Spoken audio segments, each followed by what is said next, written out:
You, John Fitzgerald Kennedy, do solemnly swear. I, John Fitzgerald Kennedy, do solemnly swear. That you will faithfully execute the office of President of the United States. That I will faithfully execute the office of President of the United States. And will, to the best of your ability. And will, to the best of my ability. Preserve, protect, and defend the Constitution of the United States. Preserve, protect, and defend the Constitution of the United States. So help you God. So help me God.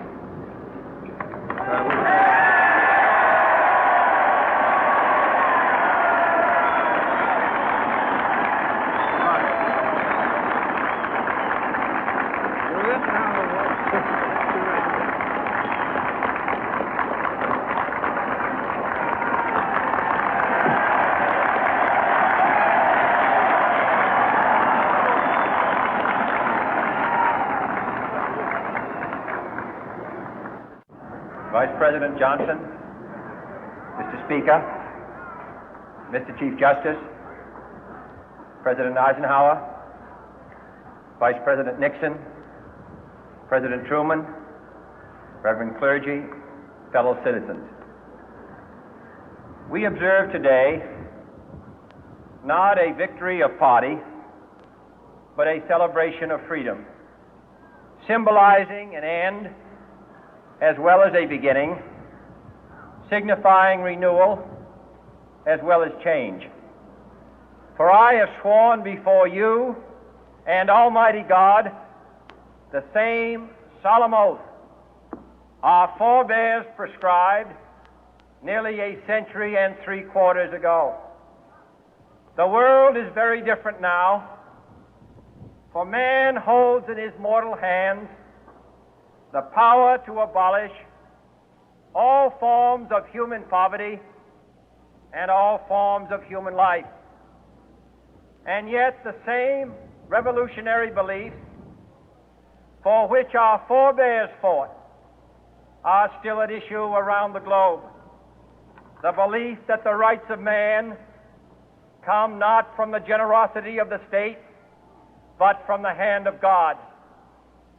We dare not forget today that we are the heirs of that first revolution.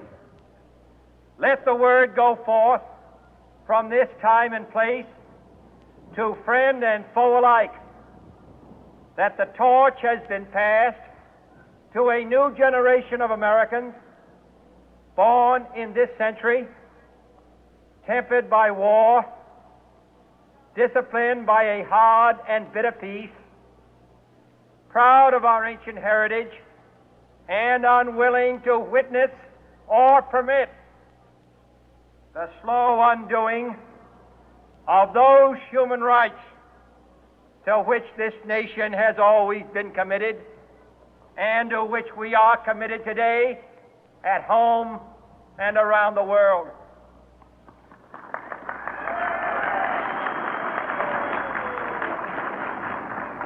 Let every nation know, whether it wishes us well or ill, that we shall pay any price, bear any burden, meet any hardship, support any friend, oppose any foe to assure the survival and the success of liberty.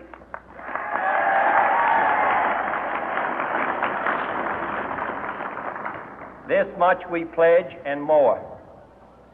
To those old allies whose cultural and spiritual origins we share, we pledge the loyalty of faithful friends. United, there is little we cannot do in a host of cooperative ventures.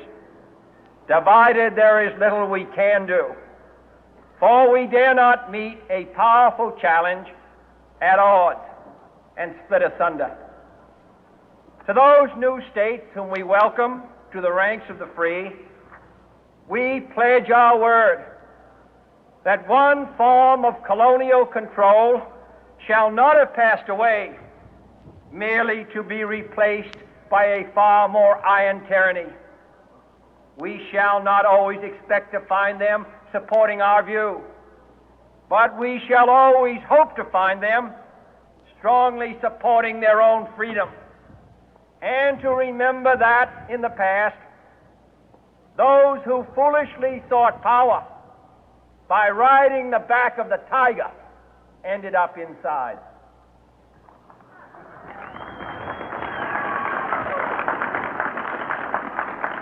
To those people in the huts and villages of half the globe struggling to break the bonds of mass misery, we pledge our best efforts to help them help themselves for whatever period is required, not because the communists may be doing it, not because we seek their votes, but because it is right.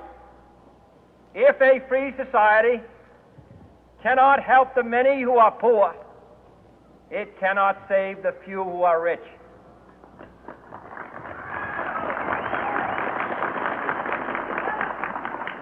To our sister republics south of our border, we offer a special pledge to convert our good words into good deeds, in a new alliance for progress, to assist free men and free governments in casting off the chains of poverty. But this peaceful revolution of hope cannot become the prey of hostile powers. Let all our neighbors know that we shall join with them to oppose aggression or subversion anywhere in the Americas. And let every other power know that this hemisphere intends to remain the master of its own house.